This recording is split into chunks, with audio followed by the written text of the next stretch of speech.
Bharatiya Janata party के मुख्यालय में बैठकों के लंबे दौर के बाद इतिहास और विचारधारा को लेकर कांग्रेस पर तीखा हमला बोला गया। जी हां, पार्टी के राज्यसभा सांसद और प्रमुख प्रवक्ता सुधांशु त्रिवेदी ने देश के पहले प्रधानमंत्री जवाहरलाल नेहरू की डिस्कवरी ऑफ इंडिया के तथ्यों पर गंभीर सवाल खड़े किए। सुधांशु त्रिवेदी ने प्रेस कॉन्फ्रेंस में कहा कि 1000 साल पहले जिन हमलावरों और खलनायकों ने सोमनाथ मंदिर को तहस नहस किया, नेहरू ने उन्हें अपनी पुस्तक में महिमा मंडल किया और उनका काम बताया। उन्होंने आरोप लगाया है कि कांग्रेस की शुरू से ही ये मानसिकता रही है कि वे भारतीय गौरव को दबाकर आक्रांताओं को ऊंचा दिखाते हैं। बीजेपी प्रवक्ता ने इस बयान के बाद अब इतिहास और राजनीति के गलियारों में बहस जो है वो और भी ज्यादा तेज हो गई।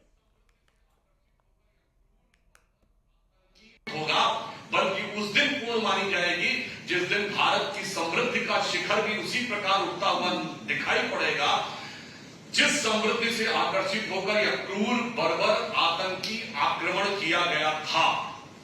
और आज 1000 वर्ष के बाद अगर हम देखें तो 1951 में सरदार पटेल के प्रयास से और जवाहरलाल नेहरू जी के पुरजोर विरोध के बावजूद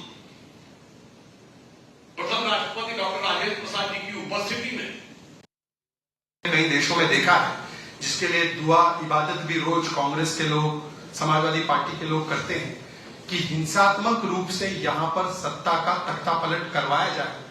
इस दृष्टिकोण से यहाँ पर हिंदू विरोधी नरसंहार जिस प्रकार से 1000 वर्ष पहले भी हमने देखा था, उसी प्रकार से करवाया है। मतलब उस समय पर जो खलनायकों का महिमा मंडन करने का काम आज भी कांग्रेस का इकोसिस्टम करता है, गजनी और गौरी का, आज भी वो इकोसिस्टम दिल्ली को दहलाने वाले खलनायकों का महिमा मंडन आज भी करता है। और इसीलिए आज आपको याद होगा कि किस प्रकार से उमर खालिद और शर्जील इमाम, इन दोनों को कांग्रेस के एक नहीं अनेकों नेताओं, चाहे वो दिग्विजय सिंह हो, चाहे वो उदित राज हो, चाहे वो सलमान सोज हो।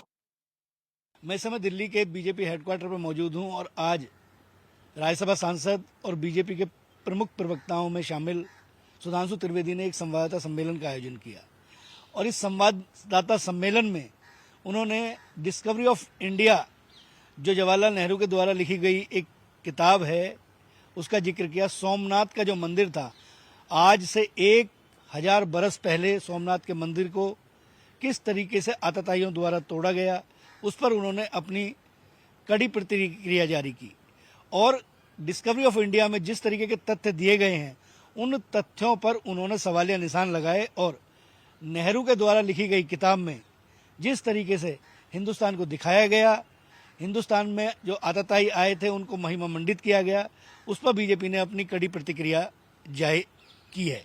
आज भारतीय जनता पार्टी का जो कार्यालय है उसके अंदर बहुत महत्वपूर्ण बैठकें भी हो रही है, क्योंकि पार्टी के राष्ट्रीय अध्यक्ष नितिन नवीन जो हैं आज पार्टी के कार्यालय में आए हैं।